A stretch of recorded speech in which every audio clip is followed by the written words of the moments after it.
Donc on va passer maintenant à la correction des exercices 3, 4 et 5, si je ne dis pas de bêtises, c'est ça, du TP9. Pour ces exercices 3, 4, 5, on va réutiliser des fonctions qui ont été écrites dans les exercices 1 et 2, c'est pour ça qu'elles sont écrites là. Il s'agit de faire des représentations graphiques de tirage que l'on va faire à l'aide de nuages de points, donc ça on a déjà vu dans un chapitre spécifique comment on s'y prend, à l'aide de diagrammes en barre, c'est expliqué juste sous l'exercice 3 comment on s'y prend, et puis un petit peu plus tard, d'histogrammes pour ce travail. Donc l'exercice 3, on nous demande d'utiliser la fonction multitirage, qui est une fonction qui a été écrite dans l'exercice 2, qui est reprise ici. Un petit peu plus tard, dans l'exercice 4, on nous demandera d'utiliser la fonction tirage, c'est pour ça que je l'ai mise ici, et je ferai un copier-coller juste après. Et donc, en utilisant cette fonction multitirage, de dessiner un nuage de points qui correspond aux différents tirages, donc numéro du tirage en abscisse, et puis valeur du tirage en ordonnée. Donc quelque chose de très simple qui n'est sans doute pas la représentation graphique la plus intéressante pour des tirages ici en lien avec ces probas, mais qui peut quand même être utile. Et surtout ça nous permet de revoir la façon de faire un nuage de points. Donc pour pouvoir faire un nuage de points, il va falloir que je donne une liste d'abscisses, une liste d'ordonnées, donc les ordonnées bien sûr seront données par la fonction multitirage. Et la première chose que je vais faire, c'est donc par exemple de me lancer dans un nuage de points pour 10 tirages. Les nuages de points et tous les graphiques s'afficheront ici dans cette partie-là de la fenêtre.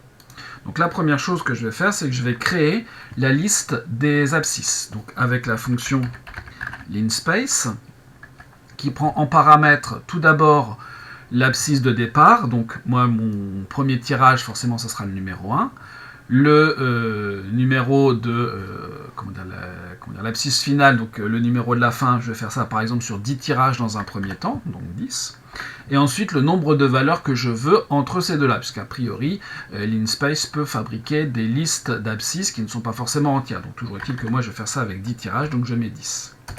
J'ai ma liste de mes 10 abscisses, aucun souci là-dessus. Ensuite, je vais prendre mes ordonnées. Je fais appel à la fonction multitirage. Et donc, j'en veux 10. Ah oui, ça n'est pas défini parce que je n'ai pas lancé ici le fichier pour exécuter la fonction au moins une fois. Voilà, c'est bon. Donc voilà mes tirages, 4, 3, 4 et ainsi de suite. Pour dessiner ça, plot 2D, mes abscisses, mes ordonnées, et comme je veux un nuage de points, je vais spécifier par exemple le paramètre -1. Il va me dessiner des croix qui ressemblent au plus en fait pour mon nuage de points.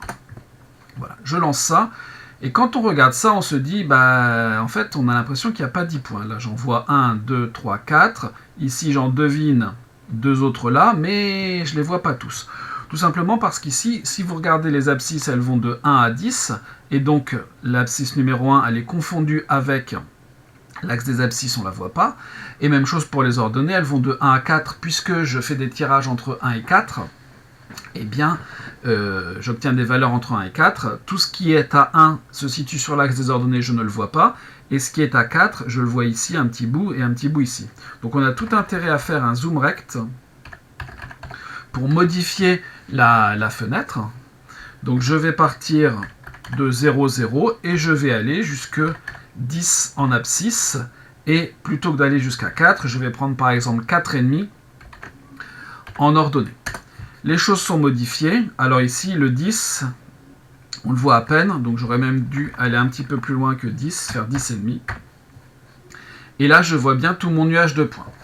Le souci de ce travail, c'est que si jamais je veux relancer ça pour non pas faire 10 tirages, mais 100 tirages, je suis obligé de tout recommencer. Donc j'ai tout intérêt à écrire ici une fonction, en fait, que je vais appeler par exemple nuage. Voilà, cette fonction ne va rien me renvoyer, elle va simplement générer le nuage de points. Je lui mets en paramètre le nombre de valeurs que je veux. Je crée mon linspace, je crée ma liste d'abscisses avec linspace.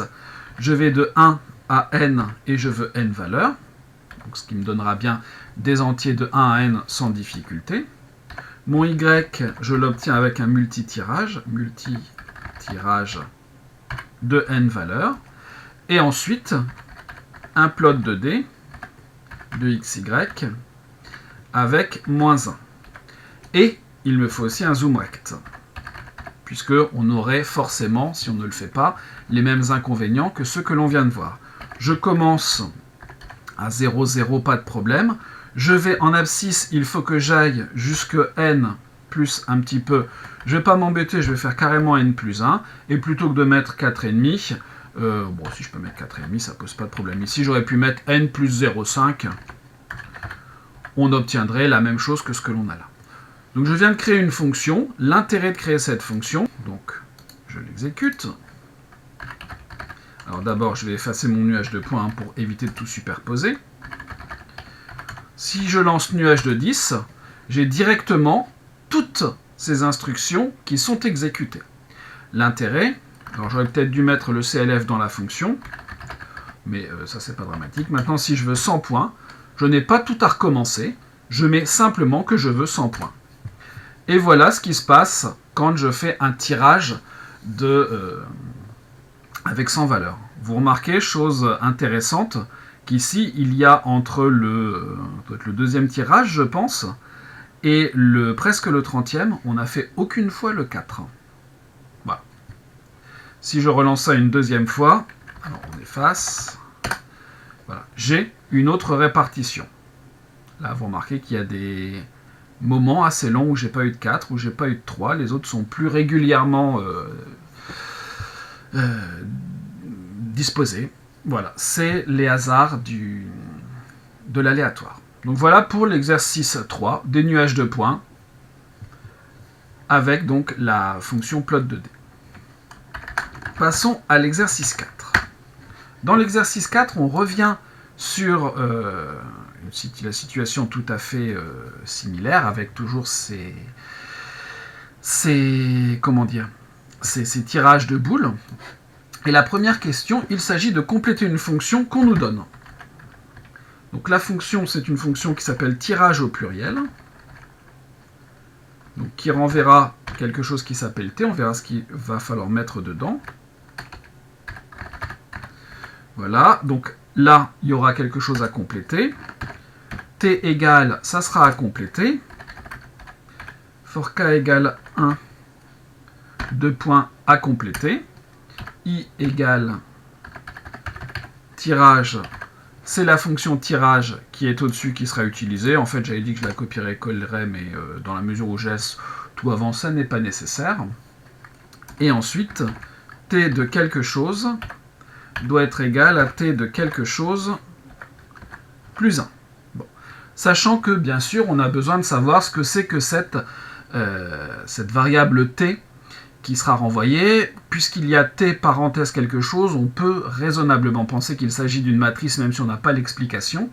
Mais évidemment, l'explication est donnée dans la consigne de la première question. Compléter la fonction afin qu'elle effectue n tirages aléatoires successifs avec remise et renvoie un vecteur ligne contenant le nombre de fois où chaque boule a été tirée. Donc bien évidemment, ici, il va falloir que je lui précise le nombre de tirages que je veux. Je vais faire tous mes tirages. Et ici, il faut que je renvoie une matrice qui va donner le nombre de fois pour lequel on a eu chacun des tirages. Bien sûr, tant que je n'ai pas fait de tirage, cette matrice va contenir des zéros. Il s'agit d'un vecteur ligne, donc une ligne, et forcément j'aurai n colonnes. Et ensuite, ici, si je tire le numéro i, eh bien, il faut que j'augmente le contenu de la matrice T pour la case, entre guillemets, le coefficient i, de 1.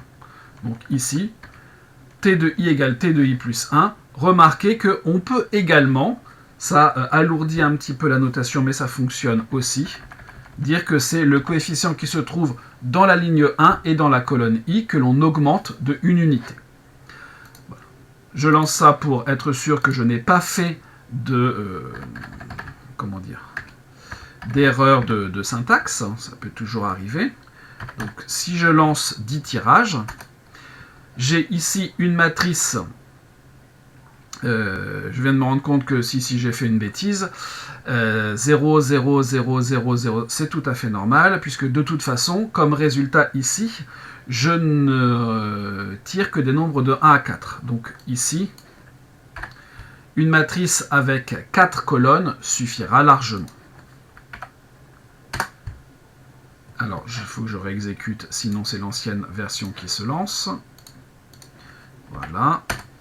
Et donc, j'ai obtenu une fois le 1, 2 fois le 2, 3 fois le 3, et 4 fois le 4. 4 et 3, 7, et 3, 10, ça fonctionne. Si je le relance une deuxième fois, j'ai une répartition qui est différente. Voilà, d'ailleurs, c'est assez étrange, mais c'est le hasard d'avoir obtenu une fois le 1, 2 fois le 2, 3 fois le 3 et 4 fois le 4. Voilà donc pour cette première partie de l'exercice 4. Deuxième partie de l'exercice 4, on nous demande quelque chose de très très simple, puisqu'on nous demande de tracer le diagramme en barre correspondant. Donc d'abord, je vais effacer le diagramme qui est ici, et je vais tout simplement relancer ma... Enfin, je n'ai même pas besoin de relancer, puisque même si je n'ai pas mis quelque chose égale tirage, Scilab stocke tout ça dans une variable qui s'appelle ans. Donc je fais tout simplement mon diagramme en barre de mes résultats.